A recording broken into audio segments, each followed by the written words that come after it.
स्वागत है हमारे YouTube चैनल स्टडी ट्यूब में। तो दोस्तों आज आप लोगों को बताने वाले हैं कि जो मैट्रिक का जो हम लोग का सेशन चल रहा था, बिहार बोर्ड मैट्रिक का जो आप लोगों को लाइव क्लास मिल रहा था दोस्तों, तो आज से आप लोगों को लाइव क्लास और ऑफलाइन क्लास दोनों स्टार्ट हो गया है दोस्तों। थोड़ा सा आज मतलब कि थोड़ा सा काम में थे, उलझे हुए, इसलिए हम क्लास नहीं ले पा रहे थे, ठीक है।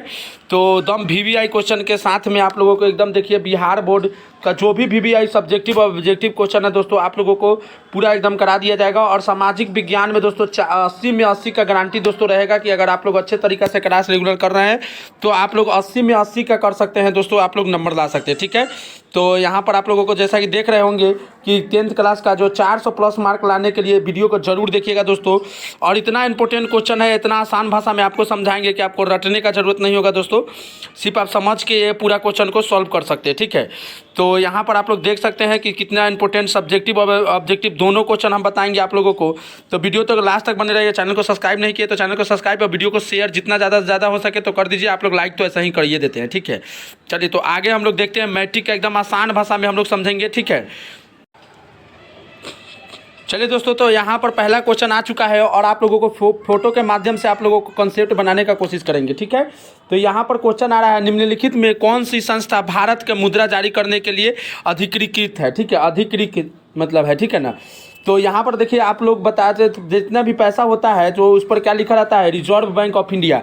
तो मुद्रा मतलब हो गया दोस्तों आपका, मान लीजिए पैसा जारी करने के लिए कौन सा बैंक होता है, तो ये होता है रिजर्व बैंक ऑफ इंडिया। क्या होता है? Reserve bank of India. और भारत के मुद्रा जारी करने के लिए एक अधिकृत है, ठीक है। तो देखिए पैसा जो है ना छापने का काम कौन करता है? Reserve bank of India. और इसका जो है कौन सा संस्था भारत में जो है ना मुद्रा जारी करने के लिए एकीकृत करता है, तो याद रखेगा रिजर्व बैंक ऑफ इंडिया हो जाएगा।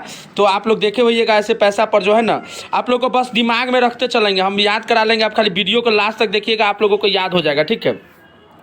अब देखिए पैसा पर जो भी आप पैसा होता है तो बच्चा वाला पैसा है, खेलने वाला पैसा है, लेकिन जो भी आप रियल पैसा होगा आपके पास में तो देखिएगा उस पर लिखा होगा रिजर्व बैंक ऑफ इंडिया, ठीक है। तो इसका मतलब कौन है कि भारत में जो है ना, भारत में मुद्रा जारी करने का मतलब अधिकार किसको मिला है? तो रिजर्व बैंक ऑफ इंडिया को मिला है। आप लोग अब कभी नहीं भूल सकते हैं, फोटो के माध्यम से आपको हम सभी क्वेश्चन को सॉल्व कराने का कोशिश कर रहे हैं, ठीक है। चलिए आगे देखते हैं। कह रहा है कि जर्मनी के एकीकरण के लिए कौन उत्तरदायी था? जर्मनी का एकीकरण के लिए कौन उत्तरदायी था? तो इसमें ऑप्शन दिया गया है, 4 ऑप्शन है, ठीक है। यहाँ पर काउंट काबूर दिया हुआ है, बिस्मार्क दिया हुआ है, गौरीवाल्डी दिया हुआ है, मेजनी दिया हुआ है, ठीक है। तो जल्दी से आप लोग कमेंट कीजिए कौन सा आंसर सही होगा। चलिए बिल्कुल सही आंसर है, तो आपका हो जाएगा बिस्मार्क, ठीक है। जर्मनी के बात आएगा, जर्मनी के एकीकरण मतलब एकता करने के लिए, तो आप याद रखिएगा बिस्मार्क हो जाएगा आपका right answer, option number b हो जाएगा, ठीक है। चलिए आगे बढ़ते हैं हम लोग। अब देखिए दोस्तों जो भी इंपॉर्टेंट होगा उसका हम फिगर लगा दिए हैं ताकि आप लोगों को आसानी से याद करा सकें हम, ठीक है। तो चलिए वीडियो को आगे देखते हैं। सेफ्टी लैंप का आविष्कार किसने किया था? तो सेफ्टी लैंप का आविष्कार किया था देखिए हम्फ्री डेवी किया था, या जॉर्ज फर्नेस ने किया था, या जेम्स वाट ने किया था, या क्रॉम्पटन ने किया था। तो याद रखिएगा यही होता है सेफ्टी लैंप होता है। जैसे कोयला के खदानों में ऑब्जेक्टिव में आता है सेफ्टी लैंप का आविष्कार क्यों किया जाता है, कि मतलब कि इसका प्रयोग बताया। तो ये पहले के ज़माने में कोयला के खदान में ना लाइट का व्यवस्था नहीं था, तो ये सेफ्टी लैंप का इस तरह का सेफ्टी लैंप हुआ करता था। इसको क्या करता था, लेके जाता था आदमी कोयला के, क्योंकि इसमें आग नहीं लगता था, ठीक है। तो इसका आविष्कार किसने किया था? बिल्कुल सही आंसर हो जाएगा आप लोगों का हम्फ्री डेवी, ठीक है। तो इसका राइट आंसर क्या हो जाएगा? हम्फ्री डेवी हो जाएगा, बिल्कुल इसका राइट आंसर हम्फ्री डेवी। तो यही होता है सेफ्टी लैंप, ठीक है। चलिए हम फोटो के माध्यम से आप लोगों को डायरेक्टली याद कराने का कोशिश कर रहे हैं, बस आप लोग वीडियो को एक बार देख लीजिएगा। चलिए ठीक है, अगला देखिएगा, आप लोगों को पूछेगा भारतीय राष्ट्रीय कांग्रेस की स्थापना कब हुई? तो जल्दी से बता दीजिएगा भारतीय राष्ट्रीय कांग्रेस की स्थापना कब हुई? तो इसका राइट आंसर क्या हो जाएगा? जल्दी से 5 नंबर का बताइएगा। 1857 में हुआ था, या 1885 में हुआ था, 1920 में हुआ था, 1947 में हुआ था। तो कांग्रेस का जो चुनाव चिन्ह होता है आप लोग जानते हैं, पंजा छाप होता है। और बीजेपी जो है भारतीय जनता पार्टी का अगर पूछ लेगा चुनाव चिन्ह क्या है, तो आप लोग लिखिएगा कमल छाप होता है, ठीक है। तो बीजेपी का क्या होता है? कमल छाप होता है। तो इस तरह से आप लोगों को याद करना है, ठीक है। तो इसका कब हुआ था जल्दी से बता दीजिएगा। 5 नंबर का आंसर क्या हो जाएगा? भारतीय राष्ट्रीय कांग्रेस की स्थापना कब हुई थी? तो याद रखिएगा 1885 में, 1885 में, ठीक है। तो अब देखिए आप लोग को ये दिमाग में बैठ जाएगा, एग्जाम में आएगा कि कांग्रेस का स्थापना कब हुआ था? 1885 में हुआ था। तो इसको आप लोग बिल्कुल याद रखिएगा, ठीक है। अगला क्वेश्चन आता है, थोड़ा सा यहाँ पर जूम कर देते हैं ताकि दिखाई दे आप लोगों को। चलिए आगे है, लिखल है कोकल्थ जलप्रपात बिहार के किस जिले में स्थित है? ठीक है, तो ये किस ज़िले में स्थित है? यही होता है, देखिए दोस्तों, जलप्रपात मतलब पानी झरना से बह रहा है, यहाँ पर देख सकते हैं। और बाहर में क्या हो रहा है कि आदमी सब नहाने के लिए यहाँ पर मतलब है, ठीक है ना, देख सकते हैं आप लोग फोटो में। तो आप लोग को जैसे भी इमेज आएगा ना, तो ये जो है कोकल्त जलप्रपात बिहार के किस ज़िले में है। और एक बात बता देते हैं दोस्तों, बहुत सारा नया क्वेश्चन जो है, न्यू क्वेश्चन ऐड हो रहा है। आप लोग एमबीडी या कोई भी गाइड पढ़ रहे हैं तो देखिएगा, उसमें ये सभी क्वेश्चन को दिया होगा। और बहुत सारा क्वेश्चन आप लोगों को सेंटअप एग्जाम से पता चल गया होगा कि बाहरी आने वाला है। तो जितना भी हो सकता है हम पूरा कोशिश करेंगे कि आपको एक भी क्वेश्चन ना छूट पाएगा, ठीक है, एग्जाम में। तो ये कहाँ है दोस्तों? नवादा में है, ठीक है। देख सकते हैं यहाँ पर जलप्रपात का मतलब क्या होता है, आप जाकर एक झरना से पानी गिर रहा है इस तरह से, इसमें आदमी नहाने के लिए खड़े हुए हैं, ठीक है ना। और यहाँ पर देखिए किसी का है ना, यहाँ पर कपड़ा ऊपर बिक दिया है कोनो खेलते खेलते। तो ये भी चीज़ आप लोग को गौर करने वाला है, फोटो में दिखाई दे रहा है, ठीक है। चलिए, तो ये चीज़ समझ गए हैं कि जलप्रपात कहाँ है। कोकल्त जलप्रपात पूछेगा किस जिले में है, तो ये याद रखेगा नवादा जिले में। नवादा से जो भी बच्चा होगा वीडियो को में ज़रूर बताएगा कि नवादा में है कि नहीं है, ठीक है। चलिए आगे देखते हैं, भारत में राष्ट्रीय जल जो आपातकाल की घोषणा कब हुई थी? तो जल्दी से इसका आंसर दीजिएगा, जो आपातकाल की घोषणा कब हुई थी, ठीक है। तो सबसे पहले भारत में आपातकाल की घोषणा कब हुई थी? तो जल्दी से आंसर बता दीजिएगा, 7 नंबर का आंसर क्या होगा? तो याद रखिएगा 1975 में। बहुत बार आया है, इसलिए एग्जाम में बहुत बार आया है और आने का पूरा उम्मीद है। और एकदम मस्ट VVI क्वेश्चन है। आप लोग एक भी क्वेश्चन को फालतू नहीं समझिएगा, क्योंकि आपको एग्जाम में जब आ जाएगा तो आप लोग को सोचने पर मजबूर हो जाइएगा, ठीक है ना, कि क्या हम इसको पहले पढ़ लिए रहते, चाहे समझ लिए रहते। अगला क्वेश्चन है, अंतर्राष्ट्रीय मजदूर दिवस कब मनाया जाता है? अंतर्राष्ट्रीय स्तर पर मजदूर दिवस मनाया जाता है, तो वो कब मनाया जाता है? आपका ऑप्शन है 1 अप्रैल, 1 मई, 1 जून या 1 जुलाई। तो मजदूर तो आप लोग जानते हैं कि किसान होते हैं, खेत उत में काम करते हैं, या किसी को मतलब काम करने के लिए होता है मजदूर। यहाँ फोटो के माध्यम से देख सकते हैं। तो 1 मई को, ठीक है ना। ये मजदूर में क्या होता है? एकता होता है, ठीक है ना, और एकता होता है, ठीक है। तो इसीलिए 1 मई हो गया। और मई का मतलब जानते ही हैं कि आप लोग, मई का महीना होता है, ठीक है। तो इसलिए मजदूर दिवस कब मनाया जाता है? 1 मई को मनाया जाता है, ठीक है। आगे क्वेश्चन देखिएगा दोस्तों, यहाँ पर करा है कि सासाराम नगर का विकास कब हुआ था? तो सासाराम जो नगर है उसका विकास कब हुआ था? तो ये बिल्कुल याद रखिएगा, ये मध्य युग में हुआ था। ऑप्शन नंबर 1 याद रखिएगा, मध्य में। न पहले हुआ था न नया में हुआ है, ये मध्य में हुआ था, बीच में हुआ था। सासाराम नगर है उसका विकास कब हुआ था? तो ये हुआ था आपका ऑप्शन नंबर A हो जाएगा, ठीक है ना। आपको इसको याद रखिएगा, ऑप्शन नंबर A हो जाएगा आपका मध्य युग में, ठीक है ना। चलिए आगे देखते हैं। आगे क्वेश्चन आता है कि पंजाब में भूमि निम्नीकरण का मुख्य कारण क्या है? तो पंजाब में जो भूमि निम्नीकरण है उसका मुख्य कारण क्या है? तो यहाँ पंजाब में सबसे ज़्यादा देखिएगा, पंजाब के आदमी सब ने कृषि पर आधारित रहता है और सबसे ज़्यादा वहाँ सिंचाई होता है, ठीक है ना। इसीलिए वहाँ का निम्नीकरण मुख्य कारण है सिंचाई, अधिक सिंचाई, जब बहुत ज़्यादा मात्रा में सिंचाई होता है, ठीक है, पंजाब का। चलिए आगे देखिएगा दोस्तों, यहाँ पर कह रहा है कि संपूर्ण क्रांति का नेतृत्व किसने किया था? तो याद रखिएगा जयप्रकाश नारायण, जिनका यहाँ फोटो दिया गया है, जयप्रकाश नारायण जी का है। संपूर्ण क्रांति का नेतृत्व किसने किया था? तो जयप्रकाश नारायण, ठीक है। चलिए आगे बढ़ते हैं। आगे, भारत का केंद्रीय बैंक कौन है? तो भारत का केंद्रीय बैंक कौन है? तो आप लोगों को 12 नंबर का आंसर बताना है। तो अभी बताया है, जो पैसा पर क्वेश्चन घुमा के पूछा है, पैसा भी वही छापता है। केंद्रीय बैंक भारत का क्या है? रिजर्व बैंक ऑफ इंडिया है, जो कि आप पैसा छापता है, ठीक है। यहाँ पर तो बच्चा वाला पैसा है, डुप्लीकेट पैसा है, जिस पर नहीं लिखा गया है, ठीक है। अगर आपके पास ओरिजिनल पैसा होगा तो उस पर देखिएगा लिखा होगा रिजर्व बैंक ऑफ इंडिया, ठीक है। तो ये क्या हो जाएगा? भारत का केंद्रीय बैंक कौन कहेंगे? रिजर्व बैंक ऑफ इंडिया को कहेंगे, ठीक है। इसके बाद दोस्तों सब्जेक्टिव भी आप लोगों को मिलने वाला है नीचे में, तो आप लोग बिल्कुल आराम से देखिएगा। आगे देखते, देखिए सुनामी संबंधित है। सुनामी जो है स्थल से है, आकाश से है, समुंदर से है, इनमें से कोई नहीं, ठीक है। तो क्या हो जाएगा इसका राइट आंसर? देखिए सुनामी, यहाँ पर देख रहे हैं घर उड़ है, बिल्डिंग उल्डिंग है, इधर समुंदर का पानी जो लहर आ रहा है एकदम स्पीड में, तो इसी को सुनामी कहते हैं। समुंदर में आता है, समुंदर का जो लहर आता है, देख सकते हैं फोटो यहाँ पर लगाए हुए हैं, इसमें आप लोगों को अच्छे तरीके से दिख रहा होगा कि इधर से समुंदर का लहर आ रहा है, पानी आ रहा है, उसी को सुनामी कहते हैं। तो सुनामी कहाँ से आता है? समुंदर से आता है, ठीक है ना। तो ये बिल्कुल याद हो जाएगा फोटो के माध्यम से आप लोगों को। चलिए आगे देखते हैं, निम्नलिखित में कौन जो है, अच्छा 1 मिनट रुकिए, थोड़ा सा PDF हिल गया है, ठीक है।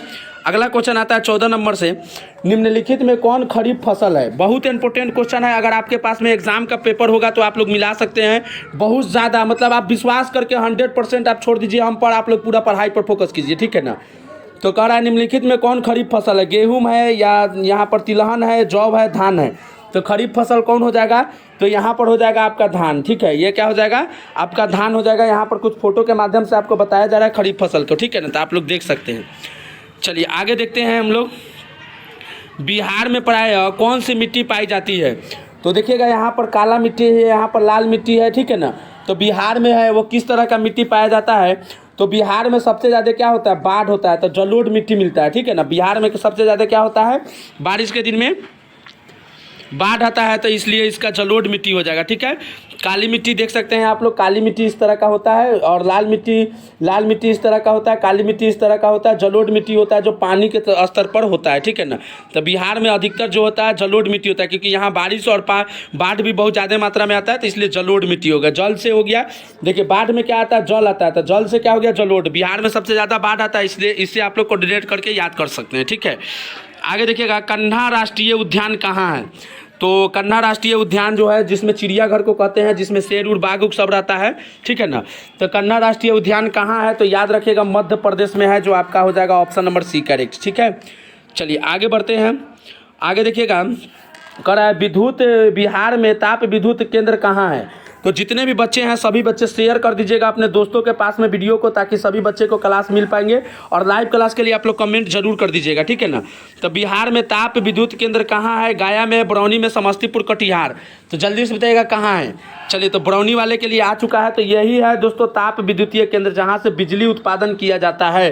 तो ये कहाँ है, बरौनी में है। तो बरौनी वाले जितने भी बच्चे होंगे वो कमेंट जरूर कीजिएगा। ठीक है, चलिए, तो यही होता है दोस्तों ताप विद्युतीय केंद्र जो है। ठीक है ना, अब मुजफ्फरपुर ताप पूछ लेता है, तो मुजफ्फरपुर कांटी में है। ठीक है ना, चलिए जहाँ पर मेरा घर है। आगे देखिएगा, हीराकुंड बांध बनाया गया है, कहाँ बनाया गया है हीराकुंड बांध, बहुत इंपॉर्टेंट क्वेश्चन है। हीराकुंड बांध जो बनाया गया है, महानदी पर, गंगा नदी पर, कृष्ण नदी पर, या कोसी नदी पर। तो बिल्कुल इसका राइट याद रखिएगा, महानदी पर, महाकुंभ। देखिए हीराकुंड, हीरा क्या होता है, बहुत मतलब महान चीज़ है। ठीक है ना, बहुत इंपॉर्टेंट चीज़ है। तो हीरा महान नदी पर है, इसलिए महानदी याद रखिएगा। ठीक है, हीरा क्या है, महान है, इंपॉर्टेंट है, बहुत ज़्यादा उसका वैल्यू है, कीमत है, इसलिए महानदी हो जाएगा। ठीक है ना, इसलिए आप लोग याद कर सकते हैं महानदी पर। ठीक है, चलिए आगे देखते हैं, असहयोग आंदोलन कब हुआ। असहयोग आंदोलन कब हुआ, तो ये याद रखिएगा, असहयोग आंदोलन कब हुआ। ठीक है, तो याद रखिएगा 1920 में हुआ था असहयोग आंदोलन। ये तो नॉर्मल चीज़ है, आप लोग को बिल्कुल याद रहेगा 1920। ठीक है, आगे बढ़ते हैं। चलिए 19 नंबर हो गया है, अब 20 नंबर की तरफ बढ़ते हैं। हम लोग 50 क्वेश्चन करेंगे ये, और लगभग इंपॉर्टेंट क्वेश्चन करेंगे सब्जेक्टिव का। चलिए अगला है, निम्न में से कौन सा क्षेत्र को प्राथमिक क्षेत्र कहा जाता है। बहुत इंपॉर्टेंट क्वेश्चन है, निम्न में कौन सा क्षेत्र को प्राथमिक क्षेत्र कहा जाता है बाबू। तो यहाँ पर बताइएगा कौन सा क्षेत्र को। तो देखिए पहला क्षेत्र होता है आपका कृषि, जो है पहला क्षेत्र है, प्राथमिक क्षेत्र मतलब पहला। तो याद रहिएगा पहला क्या चीज़ होता है, पहले ज़माने में सबसे पहले कोई भी चीज़ का आविष्कार नहीं हुआ था, तो कृषि का आविष्कार हुआ होगा। ठीक है, उसका द्वितीय क्षेत्र को कहते हैं सेवा क्षेत्र को, तृतीय क्षेत्र कहते हैं औद्योगिक क्षेत्र को। ठीक है ना, तो पहला पूछेगा प्राथमिक क्षेत्र को कर दीजिएगा आप लोग कृषि को। ठीक है, चलिए आगे देखते हैं, अर्थशास्त्र के लेखक, अर्थशास्त्र पुस्तक किसने लिखी थी। बहुत इंपॉर्टेंट क्वेश्चन है आपके परीक्षा के दृष्टि से, तो आप लोग जल्दी बताइएगा किस नंबर का आंसर क्या होगा। चलिए बहुत अच्छा, तो ये हो जाएगा कौटिल्य। ठीक है, जहाँ फोटो आप लोग देख सकते हैं, फोटो के माध्यम से हम समझाने का पूरा कोशिश कर रहे हैं। ठीक है, तो अर्थशास्त्र का लेखक कौन है, कौटिल्य। ठीक है, आगे देखिए, निम्नलिखित में से किस क्षेत्र को प्राथमिक क्षेत्र कहा जाता है। तो ये तो क्वेश्चन आप लोग जान ही गए हैं कि कृषि क्षेत्र को कहा जाता है। चलिए आगे देखिएगा, अर्थशास्त्र का ये भी तो हो चुका है। आगे देखिएगा, झारखंड राज्य का गठन कब हुआ। जैसे बिहार से झारखंड अलग हुआ है, तो कब हुआ है यही पूछा जा रहा है। ठीक है, तो 22 का आंसर क्या हो जाएगा, तो बिल्कुल हो जाएगा आपका 22 का आंसर, जल्दी बताइएगा सभी स्टूडेंट। तो ये हो जाएगा 15 नवंबर 2000 ईस्वी को, है ना, बिहार से क्या हो गया था, झारखंड अलग हो गया, बट गया था। ठीक है, तो इसको भी याद रखना है। आगे देखिएगा, पंचायती राज व्यवस्था का निम्न स्तर क्या है। तो पंचायती राज व्यवस्था का निम्न स्तर क्या है, आप लोग जल्दी जानते होइएगा, अगर गांव से जो बिलोंग करते होंगे। तो ग्राम पंचायत, पंचायत कहाँ होता है, ग्राम पंचायत का जो चुनाव होता है, जिसमें मुखिया, वार्ड, सरपंच ये सब जीतता है। ठीक है, तो ये तो जिला परिषद वोट में खड़ा होते हैं, पंचायत समिति भी वोट में खड़ा होते हैं, लेकिन ग्राम पंचायत में सब वोट होता है। ठीक है, तो याद रखिएगा गलती नहीं होने देना है, गलती से भी गलती नहीं होना चाहिए। ठीक है, चलिए आगे देखते हैं, किस नगर को भारत का सिलिकॉन वैली के नाम से जाना जाता है। मतलब पूछा जा रहा है कि सिलिकॉन जो होता है वो सबसे ज़्यादा कहाँ पाया जाता है, बेंगलौर में, हैदराबाद में, कलकत्ता में, मुंबई में। तो बिल्कुल याद हो जाएगा आपको, ये बेंगलौर में सिलिकॉन सबसे ज़्यादा जो होता है बेंगलौर में होता है। तो ऑप्शन नंबर ए याद रखिएगा। ठीक है, चलिए आगे देखिए, लेनिन की मृत्यु कब हुई? तो ये तो अब बिल्कुल आसान है, आप लोगों को याद भी होगा। लेनिन की मृत्यु कब हुई थी? 1924 में हुई थी। तो आपका ऑप्शन नंबर डी करेक्ट हो जाएगा, ठीक है। चलिए आगे देखते हैं, निम्न में से सबसे अधिक कठोर खनिज कौन है? तो सबसे मजबूत जो होता है, सबसे चमकीला भी होता है, सबसे मजबूत भी होता है, तो आप जानिए गए होंगे कि हीरा है, ठीक है। और एक बात और याद रखिएगा, कार्बन का अप्रूप पूछेगा, कार्बन का अप्रूप बताइए। कार्बन का अप्रूप तो हीरा और ग्रेफाइट, ठीक है, हीरा और ग्रेफाइट होता है, आप लोग जानते होइएगा, ठीक है। आगे क्वेश्चन आता है, योंग इटली का स्थापना किसने किया था? योंग इटली का स्थापना जो है किसने किया था? बिस्मार्क ने किया था, मेजनी ने किया था, नेपोलियन ने किया था, या हिटलर ने किया था? और जल्दी से बताइएगा। तो ये योंग इटली का स्थापना किसने किया था? मेजनी ने किया था। ऑप्शन नंबर आपका बी करेक्ट हो जाएगा। चलिए तो बिल्कुल याद रखिएगा इसको, ठीक है। अंकोरवाट का मंदिर कहाँ स्थित है? तो बहुत बार पूछा गया है बिहार बोर्ड मैट्रिक परीक्षा में। तो अंकोरवाट का मंदिर कहाँ स्थित है? तो याद रखिएगा कंबोडिया में स्थित है, ठीक है ना। चलिए आगे बढ़ते हैं, बिहार का सबसे बड़ा नगर कौन है? तो बिहार का सबसे बड़ा जो नगर है आपका, वो हो जाएगा आपका पटना हो जाएगा, क्योंकि बिहार की राजधानी पटना है, तो सबसे बड़ा नगर पटना ही है, ठीक है। ऐसे याद रखिएगा, ठीक है। एल्युमिनियम बनाने के लिए किस खनिज का उपयोग किया जाता है? तो याद रखिएगा, एल्युमिनियम बनाने के लिए किस खनिज का उपयोग किया जाता है? तो बॉक्साइट का उपयोग किया जाता है, ठीक है, याद रहेगा।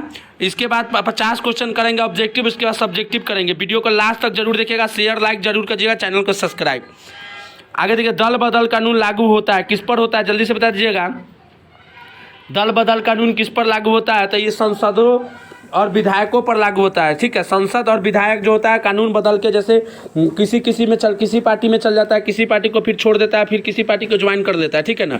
तो ये संसद और विधायक में होता है, ठीक है। चलिए आगे देखते हैं, बिहार संपन्न है खनिजों में, उद्योगों में, कृषि में या पशुपालन में? तो बिहार में सबसे ज़्यादा क्या होता है?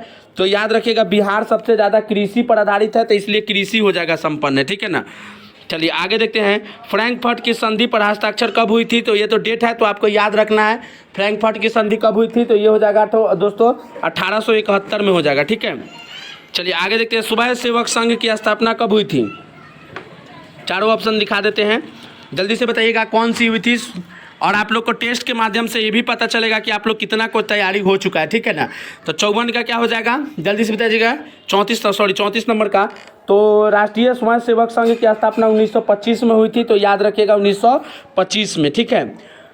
चलिए आगे देखिए, बाढ़ के समय लोगों को जाना चाहिए घर से, गांव से बाहर, खेतों में, ऊंची भूमि पर या कहीं नहीं? मान लीजिए आपके गांव में बाढ़ आता है, तो आप कहाँ चले जाइएगा? गांव से बाहर जाइएगा कि खेत में चले जाइएगा कि ऊंची भूमि पर चले जाइएगा, या कहीं नहीं जाइएगा, घर में रहिएगा नुकाल, ठीक है। तो इसका जल्दी बताइएगा। तो सबसे अच्छा हो जाएगा कि ऊंची भूमि पर चल जाएंगे, ऊंचा जगह पर जहाँ पानी नहीं जा पाए, ठीक है ना। तो कहाँ चले जाएंगे बाढ़ के समय? ऊंची भूमि पर चले जाएंगे, ठीक है, याद रहेगा। चलिए आगे देखिएगा, किसके नेतृत्व में 1977 में जनता पार्टी की सरकार का गठन हुआ था? ठीक है, 36 नंबर क्वेश्चन है, तो इसका बताइएगा। तो इसका हो जाएगा मोरारजई देसाई, ठीक है। ऑप्शन नंबर ए हो जाएगा, जनता पार्टी की सरकार का गठन हुआ था किसके नेतृत्व में? 1977 में।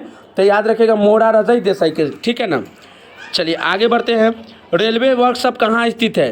तो रेलवे वर्कशॉप है बिहार में, कहाँ स्थित है? तो जल्दी से बताइएगा। 37 नंबर क्वेश्चन आपकी स्क्रीन पर है, तो याद रखिएगा जमालपुर में है। कहाँ पर है? जमालपुर में। रेलवे वर्कशॉप जमालपुर में है, ठीक है। चलिए आगे लिखिएगा, मार्टिन लूथर किंग कौन थे? दार्शनिक थे, राजनीतिक थे, धर्म सुधारक थे या समाज सुधारक थे? चलिए, तो अगर आप भी जीरो भी पढ़ाई किए होइएगा, जीरो लेवल से भी पढ़ाई किएगा, तो डेली वीडियो के माध्यम से math, science, social science, Hindi, Urdu, Sanskrit सभी क्लास होगा दोस्तों, आज से स्टार्ट हो चुका है, ठीक है ना। तो आप लोग बिल्कुल तरीका से सीखते चलिएगा, रेगुलर क्लास कीजिएगा, आप लोगों का बहुत अच्छा स्कोर आएगा और 400 प्लस का जो सपना है वो पूरा होगा, ठीक है। 400 से ज़्यादा का नंबर का जो आप सपना देख रहे हैं वो पूरा होगा, ठीक है। तो ये क्या थे? समाज सुधारक, धर्म सुधारक थे, ठीक है ना। क्या थे? मार्टिन लूथर किंग क्या थे? धर्म सुधारक थे, तो इनका बात याद रखिएगा, धर्म सुधारक। आगे देखिएगा, पटना नगर निगम के प्रधान को क्या कहा जाता है? महापौर कहा जाता है, नगर प्रधान कहा जाता है, महासचिव कहा जाता है, इनमें से कोई नहीं। तो पटना नगर निगम का जो होता है, नगर निगम को महापौर कहा जाता है, जिसको हम लोग हिंदी में बोलते हैं मेयर। क्या बोलते हैं? मेयर बोलते हैं, ठीक है ना। महापौर याद रखिए या मेयर दे देगा ऑप्शन में, ठीक है। तो नगर निगम से जैसे आएगा तो मेयर होता है और उप मेयर होता है, ठीक है। तो ऑप्शन नंबर आपका ए करेक्ट हो जाएगा, ठीक है। चलिए आगे देखते हैं, हिंद चीन में बसने वाले फ्रांसीसी कहे जाते थे, तो हिंद चीन में बसने वाले फ्रांसीसी क्या कहे जाते थे? कुलोन कहे जाते थे। याद रखिएगा, कुलोन कहे जाते थे। हिंद चीन में जो फ्रांसीसी रहते थे उसको हम लोग कुलोन कहते थे, ठीक है। चलिए आगे देखिएगा, बिहार के कितने प्रतिशत भौगोलिक क्षेत्र में वन का फैलाव है? मतलब बिहार में कितना प्रतिशत में जंगल है, वन है, ठीक है। तो याद रखिएगा 7% में ही जंगल और वन है, ठीक है। इसलिए पेड़ उड़ आप लोग जरूर लगाइएगा, ठीक है। आगे देखते हैं, हाजीपुर में किस रेलवे का क्षेत्र का मुख्यालय है? हाजीपुर में किस रेलवे का मुख्यालय है? 1 मिनट, थोड़ा सा आवाज़ कटेगा अभी थोड़ा सा, ठीक है। हाजीपुर में किस रेलवे का क्षेत्र का मुख्यालय है? तो याद रखिएगा, हाजीपुर जो है ना पूर्व मध्य रेलवे है। क्या है? पूर्व मध्य रेलवे। बीच सेंटर है, ठीक है ना, सेंटर पे है, तो बीच का है तो पूर्व मध्य रेलवे, इसको याद रखिएगा, ठीक है। आगे देखिएगा, सूती वस्त्र की राजधानी किसको कहते हैं? सबसे ज़्यादा जो सूती कपड़ा बनता है कहाँ बनता है? तो याद रखिएगा मुंबई। कहाँ हो जाएगा? मुंबई। सबसे ज़्यादा सूती कपड़ा बनता है मुंबई में, इसलिए हो जाएगा इसका राइट आंसर मुंबई। आगे देखते हैं, शेयर बाजार का नियामक स्थान है, ठीक है। तो शेयर बाजार का नियामक स्थान कौन सा है? तो इसका हो जाएगा दोस्तों सेबी। क्या हो जाएगा? SEBI, सेबी। सेबी याद रखिएगा, शेयर बाजार, ठीक है। से शेयर, से सेबी, दोनों का आपका कोऑर्डिनेट करके एग्जाम में सही आंसर करके आइएगा, ठीक है। चलिए आगे देखते हैं, भारत में किस राज्य की प्रति व्यक्ति आय सबसे कम है? तो आप जान ही सकते हैं कि सबसे ज़्यादा पैसा कौन कम कमाता है? कम, तो कम का बात कर देगा तो कहाँ हो जाएगा? अपना बिहार हो जाएगा। सबसे ज़्यादा प्रति व्यक्ति आय, सबसे ज़्यादा पैसा कमाने वाला गोवा होगा, ठीक है। तो यहाँ पर पूछ रहा है कम पूछ रहा है, तो बिहार ज़्यादा पूछ देता तो गोवा करके आते एग्जाम में, ठीक है।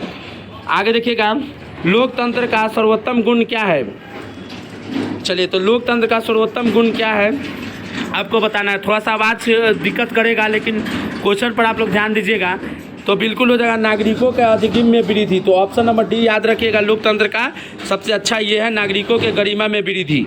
आगे देखिएगा, 47 नंबर क्वेश्चन आपकी स्क्रीन पर है, इनमें किस देश के अप्रत्यक्ष लोकतंत्र है? तो अप्रत्यक्ष लोकतंत्र है, जल्दी से बताइएगा कौन सा हो जाएगा? तो आपका ऑप्शन नंबर डी हो जाएगा। और एक और बात बता देते हैं, जो कमज़ोर बच्चा है याद रखिएगा, इनमें से सभी जो ऑप्शन में आएगा ना एग्जाम में, तो वो लगभग 99% आपका सही हो जाता है, ठीक है। तो याद रखिएगा, इनमें से सभी जैसे आएगा तो उसको टिक कर दिएगा, 99% आपका सही हो जाएगा, ठीक है। आगे देखिएगा, रंगभेद के खिलाफ मंडेला ने कहाँ आंदोलन चलाया था? ठीक है, रंगभेद के खिलाफ, जैसे कि गोरे और चमड़े के लोगों पर मतलब भेदभाव होता था काले गोरे लोगों पर, तो इसलिए मंडेला ने कहाँ पर अपना मतलब आंदोलन चलाया था? मैक्सिको में, दक्षिण अफ्रीका, या बोलिविया, या गुलेस्टिविया? ठीक है, तो इसका जल्दी से आंसर बता दीजिएगा। तो भेदभाव हुआ था दक्षिण अफ्रीका में गोरे और काले लोगों पर, तो दक्षिण अफ्रीका में आपका राइट आंसर हो जाएगा। तो 48 क्वेश्चन जो दोस्तों था, बहुत इंपॉर्टेंट क्वेश्चन था, और आप लोग वीडियो को पूरा लाइक शेयर कर दीजिएगा, और एक एक क्वेश्चन आपको हम समझाते चलेंगे, और एक भी क्वेश्चन फालतू नहीं बताएंगे, सब एकदम इंपॉर्टेंट बताएंगे जो आप लोगों के एग्जाम में आएगा। अगर आपका जीरो भी तैयारी हुआ है तो आज से भी आप लोग तैयारी कर सकते हैं, और पूरा क्लास आप लोगों को मिलते रहेगा, ठीक है। चलिए अब देखते हैं, हम लोग सब्जेक्टिव का बात करते हैं, ठीक है ना, या सब्जेक्टिव का भी हम लोग बात करने वाले। चलिए, तो सब्जेक्टिव में आप लोगों को आएगा, बिहार में वनों का अभाव के 4 कारणों को लिखिए। मतलब बिहार में वन नहीं है, जंगल नहीं है, तो इसका 4 कारण क्या है? तो लिख दीजिएगा, बिहार में वनों का अभाव के निम्नलिखित कारण है। इससे आपका नंबर पूरा मिलेगा, ठीक है। अच्छा चलिए, ठीक है, तो बिहार में वनों के अभाव के 4 कारण को लिखना है। मतलब बिहार में वन नहीं है, इसका 4 कारण क्या क्या हो सकता है? तो आप लिखिएगा, बिहार में वनों के अभाव के निम्नलिखित कारण है, ठीक है। उसके बाद पॉइंट करके लिखिएगा ताकि बेटर नंबर मिलेगा, ठीक है। अब देखिएगा, बिहार विभाजन के बाद अधिकतर जो क्षेत्र था वो झारखंड में चल गया, ठीक है, और बिहार में 7%, ऑब्जेक्टिव में भी आया था 7% वन रह गया। पहला कारण था कि बिहार में जब झारखंड बटा था तो अधिकतर जो वन का क्षेत्र था वो कहाँ चला गया? झारखंड में चला गया।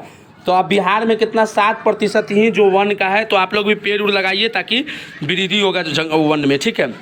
अगला है, बिहार में, दूसरा पॉइंट कर दीजिएगा, 4 गो पॉइंट पूछेगा। बिहार में गंगा उत्तरी मैदान बहुत उपजाऊ है, अतः यहाँ के लोग वन लगाने की अपेक्षा कृषि करने के लिए सर, देखिए बिहार में जो है ना, गंगा के जितने भी इलाके में पड़ते हैं उसमें कृषि जो खेती जो है उपजाऊ होता है, इसलिए लोग सब क्या करते हैं कि जंगल को काट के, पेड़ को काट के क्या करते हैं, वहाँ पर कृषि करने लगते हैं, तो इसलिए कम है। तीसरा पॉइंट है, वनों के अंधाधुंध कटाई के कारण यहाँ वनों का अभाव है। बहुत ज़्यादा मात्रा में बिहार में वन कटाई हो रहा है, इसलिए क्या होता है कि यहाँ पर वन की कटाई जो है ना ज़्यादा हो रहा है, इसलिए क्या हो जाएगा, यहाँ पर वन की कमी है, ठीक है। चौथा पॉइंट और लास्ट पॉइंट है, सबसे महत्वपूर्ण कारण यह है कि लोगों के वनों से महत्व से संबंधित जागरूकता नहीं है। मतलब हम लोगों को वन लगाने के लिए जागरूक करना होगा और तभी जाके पर्यावरण संतुलित होगा और सही हो पाएगा, ठीक है ना। तो यहाँ के जो लोग हैं, हम लोग बिहार के लोग हैं, तो बिहार में क्या होता है कि वन का महत्व नहीं मालूम है कि वन कितना मतलब इम्पोर्टेंट है, वन कितना ज़रूरी है अभी के समय में। तो वनों के हम लोगों को पेड़ लगाना चाहिए। और आप लोग भी अगर अगल बगल खेत उत है, घर उर है, आसपास में जगह है, तो वहाँ पर पेड़ जरूर लगाइएगा, ठीक है। तो ये चौथा पॉइंट था। 4 गो जागरूकता आप लोग सीधे सीधे समझ गए हैं। आगे देखिएगा, कह रहा है कि पांडुलिपि क्या है। तो यहाँ पर देखिएगा पांडुलिपि क्या है। देखिए पांडुलिपि क्या है, इसकी उपयोगिता को बताइए पांडुलिपि के, ठीक है। 1 मिनट, स्केच कहाँ नहीं चल रहा है भाई, रुक जाइए, स्केच 1 मिनट, चलिए अब चलेगा। तो पांडुलिपि क्या है, इसके उपयोग के बारे में बताइए। तो छापखाना से पहले भोजपत्र या हाथ से बनने वाले कागज़ के सुंदर अक्षरों में लिखकर पुस्तक तैयार की जाती थी, ठीक है, जिसके किनारों में सुंदर रंगीन चित्रों का सुचित्रित किया जाता था, ठीक है। मतलब जैसे कि पांडुलिपि समझ लीजिए ना, जैसे पहले जब छपखाना नहीं था तो पहले हाथ से या भोजपत्र पर आदमी क्या करता था, कोई चीज़ को लिखता था, सुंदर से सजा सजा के लिखता था, ठीक है। इसी को पांडुलिपि कहते हैं। इसको अच्छा से पढ़ लीजिएगा। PDF चाहिए तो आप नीचे डिस्क्रिप्शन में लिंक दिया गया है, वहाँ से जाकर डाउनलोड कर लीजिएगा, ठीक है। पांडुलिपि के लिखावट कठिन होने तथा प्रचुर से उपलब्धता नहीं होने के कारण यह आम आदमी से पहुँच से बाहर होती थी, ठीक है। तो जैसे कि देख लीजिए, अब हम लोग मान लीजिए पहले ज़माना में जन्म लेते तो गरीब रहते, तो हम लोग के पास में पांडुलिपि के लिए पैसा नहीं रहता, तो ये चीज़ मतलब इसमें दर्शाया गया। तो आप इसको अच्छा से पढ़ लीजिएगा, कोई विशेष नहीं है, आप इसको अच्छा से पढ़ लीजिएगा। उसके महापौर पर संक्षिप्त टिप्पणी लिखे, ठीक है। तो महापौर पूछेगा तो आप लोग क्या कहिएगा। देखिए, नगर निगम में एक महापौर होते हैं। महापौर का चुनाव नगर परिषद के सदस्य के बीच करते हैं, ठीक है। महापौर परिषद का सभापति होता है। महापौर का कार्यकाल 5 वर्ष का होता है। आपको ऑब्जेक्टिव में भी पूछ देगा कि महापौर का कार्यकाल कितना दिन पर होता है, तो 5 साल पर वोट होता है, ठीक है। उसके महापौर नगर निगम का प्रथम नागरिक होता है, ठीक है। इसलिए वह शहर में आए हुए अतिथियों का स्वागत नगर की ओर से करते हैं, ठीक है। तो ये चीज़ बहुत आसान था, बहुत आसान भाषा में हम लिख दिए हैं। तो आप लोग इसको समझ के याद करके एग्जाम में बैठ जाइएगा, ठीक है। आगे देखिएगा, दांडी यात्रा बहुत इंपॉर्टेंट है आप लोगों को परीक्षा की दृष्टि से। दांडी यात्रा का उद्देश्य क्या था, देखिएगा। दांडी यात्रा 12 मार्च 1930 को नमक कानून भंग करने के लिए की गई थी। मतलब दांडी एक जगह का नाम है गुजरात में जो है, जहां महात्मा गांधी ने क्या किया था, अहमदाबाद से चलकर दांडी यात्रा किया था, ठीक है। तो नमक के उत्पादन पर सरकारी नियंत्रण था। गांधी जी ने अन्याय समझते थे, ठीक है। मतलब दांडी यात्रा पहुंचकर 6 अप्रैल को समुद्र के पानी से नमक बनाकर उन्होंने नमक कानून को उल्लंघन किया। उसके बाद 1930 में सविनय आंदोलन शुरू कर दिया। मतलब देखिए, दांडी यात्रा क्या था कि नमक जो होता था ना, वो हम भारतीयों को बनाने का अधिकार नहीं था, अंग्रेज बना सकता था, ठीक है। तो इसलिए क्या किया महात्मा गांधी, बोला कि जब वो प्राकृतिक है तो कोई भी आदमी बना सकता है, जरूरी तो नहीं कि अंग्रेज बनाएगा। इसीलिए महात्मा गांधी ने क्या किए थे, दांडी यात्रा का शुरुआत किए थे और पैदल चल के दांडी यात्रा पर पहुँचकर और उसके समुद्र के पानी से नमक बनाकर कानून को बता दिया कि ये जो कानून है ये गलत कानून है, इसको हम लोग विरोध करते हैं। और नमक से जो है ना, सबको बनाने का अधिकार देना चाहिए। कोई भी आदमी है, भारत का हो चाहे वो अंग्रेज हो, कोई भी गोरे वाले हो, कोई भी आदमी नमक को बना सकता है, ठीक है। चलिए आगे क्वेश्चन आएगा इस बार दोस्तों, वायु परिवहन के प्रमुख विशेषता को लिखिए। तो वायु परिवहन की प्रमुख विशेषता इस प्रकार है, चाहे निम्न प्रकार लिख दीजिएगा, ठीक है। वायु मतलब हवाई जहाज की बात कर रहा है। तो यह यातायात का सबसे तीव्र गति आम साधन है। मतलब सबसे ज़्यादा क्या होता है कि वायु परिवहन से सबसे जल्दी हम लोग प्लेन से कहीं जल्दी से जा सकते हैं, ठीक है। इसके लिए मार्ग का नियंत्रण और रख रखाव नहीं करना पड़ता है। जैसे देखिए, अब ऊपर में जाम थोड़े लगेगा, ट्रैफिक थोड़े लगेगा, वहाँ पर भीड़ भाड़ थोड़े रहेगा, प्लेन तो ऊपर में उड़ता है। तो इसका एगो पहला काम है कि कहीं भी जाना है तो जल्दी पहुँच सकते हैं। इसका कोई मतलब रख रखाव नहीं होता है, क्योंकि ऊपर में कोई अथी नहीं है कि जांच होगा, लाइसेंस दिखाइए, ये दिखाइए, वो दिखाइए, है कि नहीं। उसके बाद अधिक ऊंचाई के कारण, उड़ने के कारण प्राकृतिक बाधाओं के सामना नहीं करना पड़ता है। इसके पहाड़ों, मरुस्थलों, महासागरों के लिए कोई भी दिक्कत नहीं आता है उड़ने में, ठीक है ना। उसके बाद है, ये सब देख लीजिएगा आप लोगों को। और अगर आप लोगों को मतलब कि ये चाहिए तो कमेंट में बोलिएगा, आप लोगों को मोबाइल नंबर सेंड कर दिया जाएगा आप लोगों को हमारी टीम द्वारा, और आपको व्हाट्सएप पर भी आपको ये PDF मिल जाएगा, ठीक है। आगे देखिएगा, सुनामी उत्पन्न तबाही को कोई 3 उपाय बताए सुनामी के, ठीक है। तो निम्न प्रकार के 3 उपाय है। समुद्र के तट से दूर बसना चाहिए। अब सुनामी से बचने के लिए क्या कहिएगा, समुद्र के दूर रहना चाहिए, ठीक है। उसके बाद है, समुद्र के किनारे पर जो बांध होता है मजबूत होना चाहिए। समुद्र के तट पर अधिक संख्या में मैगेमिया का पेड़ लगाना चाहिए, क्योंकि पेड़ लगाने से क्या होता है, समुद्र का जो पानी होता है बाहर नहीं निकल पाता है और मजबूती से बना ले रहता है, ठीक है ना। तो ये था दोस्तों, तो आप लोगों को वीडियो अच्छा लगा होगा ऑब्जेक्टिव सब्जेक्टिव के माध्यम से, तो वीडियो को लाइक शेयर कर दीजिएगा। सब्जेक्टिव ऑब्जेक्टिव दोनों हमारे चैनल से दोस्तों आप लोगों को पूरा मिलते रहेगा, और आप लोग सब्जेक्टिव ऑब्जेक्टिव के लिए पूरा अच्छे तरीक़ा से देख लीजिएगा वीडियो को। वीडियो अच्छा लगे तो शेयर कीजिए ज़बरदस्त तरीक़ा से, और आज से डेली क्लास चलेगा। एक मतलब हम लोग 30 मिनट में लगभग हम लोग कितना क्वेश्चन कर चुके हैं, 30 मिनट में हम लोग लगभग 50 ऑब्जेक्टिव और लगभग 7 क्वेश्चन जो इंपॉर्टेंट है सोशल साइंस का वो किए हैं। और आगे दोस्तों आप लोगों को मैथ का सेशन मिलेगा, तो वीडियो को लाइक शेयर सब्सक्राइब जरूर कर लीजिएगा। मिलते हैं अगले वीडियो में। जय हिंद, जय भारत।